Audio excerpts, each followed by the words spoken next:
you still struggling crawling under your machine to check your tension, cricking your neck around to see what's under there? Let me show you a foolproof, easy way to check your tension. I have a piece of muslin, maybe a couple feet long, it doesn't have to be, maybe 10 inches wide. It's just muslin with a piece of batting. I slip it down between my quilt top roller and my quilt back roller. Right under there, I slip it under my hopping foot. I lean on the front of the fabric with my tummy.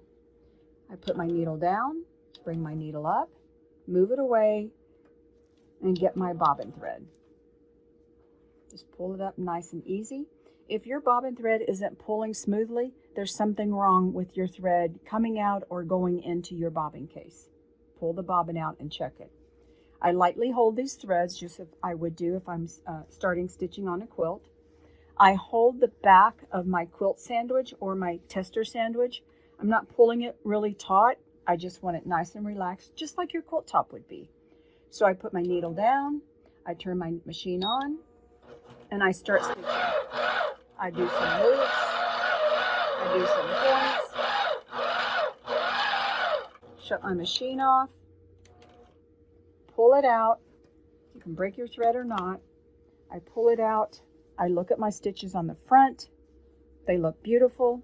I look at my stitches on the back. They look absolutely perfect. If they aren't perfect, at this point, I know that I need to adjust my top thread because my bobbin is set exactly where I want it to be every time. This turned out perfect, but this is a super easy way. You don't need to crawl under your long arm, ladies and gentlemen. Just simply take your little quilt sandwich, test your bobbin, and you're good to go.